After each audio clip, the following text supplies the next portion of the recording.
बंगलादेशमा भएको घटनाक्रम अनि त्यहाँका हिन्दू समाजप्रति भइरहेको अत्याचारप्रति दार्जिलिङका सांसद राजु विष्टले प्रतिक्रिया दिँदै स्थितिलाई भारत सरकारको विदेश मन्त्रालय अनि गृह विभागले नजिकबाट हेरिरहेको बताउँदै हिन्दू समाजको सुरक्षाप्रति सही समयमा सही पाइला पनि चालिने बताएका छन्। यसका साथै बंगलादेशबाट घरिघरि हुने घुसपेट बारे पनि मन्तव्य दिँदै सांसद राजु विष्टले दार्जिलिङको अवस्था पहिलेदेखि नै चिन्ताजनक रहेको बेला यो स्थितिमा झन घुसपेट बढेर यहाँको भौगोलिक स्थितिमा पनि धेरै असर पर्ने भनी बताउँदै उनले अरु के भने आउनुहोस् हेर्नुहोस् यो रिपोर्ट। बांग्लादेश की जनता के प्रति बहुत सहानुभूति है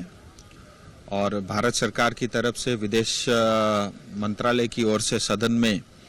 उनका स्टेटमेंट भी आ गया है और भारत सरकार समय रहते हुए जो उचित कदम उठाने चाहिए थे वो उठा रही है और लगातार आप स्वयं भी मीडिया के माध्यम से ही देख रहे होंगे कि चाहे प्रधानमंत्री हो, चाहे गृह मंत्री हो, चाहे विदेश मंत्री हो, सब लोग इस विषय को लेकर के चिंतित है और जो एक राष्ट्र को कदम उठाने चाहिए वो उठाए जा रहे हैं। स्थिति बहुत चिंताजनक है और विशेष तौर पे जो हमारे हिंदू समाज के लोग जो बांग्लादेश में रहते हैं उनको लेकर के हम लोग ज़्यादा चिंतित है और एक जो एजिटेशन रिजर्वेशन को लेकर के जो आंदोलन शुरू हुआ था, कहीं ना कहीं हमें ऐसा लगता है कि कुछ और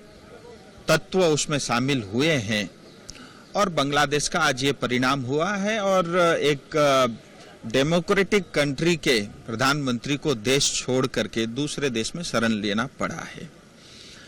विशेष तौर पे अगर मैं पश्चिम बंगाल की दृष्टि से कहूँ या दार्जिलिंग, क्योंकि मेरा तो बॉर्डर लगता है बांग्लादेश से, हमारे लिए चिंताएं और भी अधिक है क्योंकि आए दिन कुछ आंकड़ों के माध्यम से कहें या थोड़ी संख्या में इन्फिल्ट्रेशन होता रहता है, घुसपैठ होती रहती है। लेकिन अभी जो ये सिचुएशन जो बांग्लादेश में उत्पन्न हुई है, इससे हमें ये डर है कि आने वाले समय में निकट भविष्य में जो भी स्थिति आज बांग्लादेश की, उसके कारण जो है घुसपैठ और अधिक हो सकती है। क्योंकि मैं चिकन्नेक क्षेत्र से आता हूं, उस क्षेत्र को लेकर के मैं ज़्यादा चिंतित हूं और मैं सरकार से भी अपील करता हूं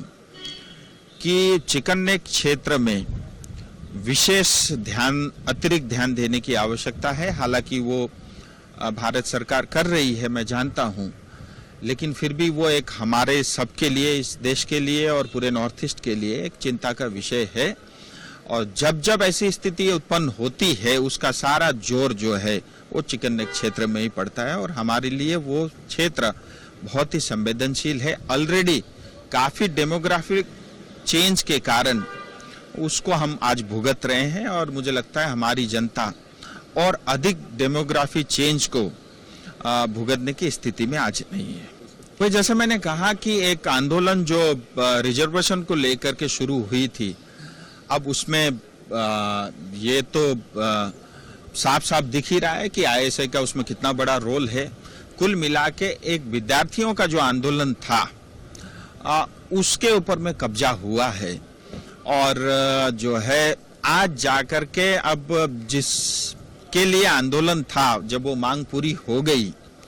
उसके बाद जाकर के हिंदुओं के ऊपर अन्याय अत्याचार जो हो रहा है। भारत सरकार के संज्ञान में सारे विषय हैं और भारत सरकार और मंत्रालय लगातार बांग्लादेश के संपर्क में हैं, लेकिन हिंदुओं के ऊपर में जो अन्याय और अत्याचार और मंदिरों को जिस तरह से तोड़ा गया है, वो भारत सरकार और भारत देश उस पर नजर है और हमारे हिंदू समाज को बचाने के लिए जो भी उचित कदम उठाने होंगे भारत देश अवश्य उठाएगा।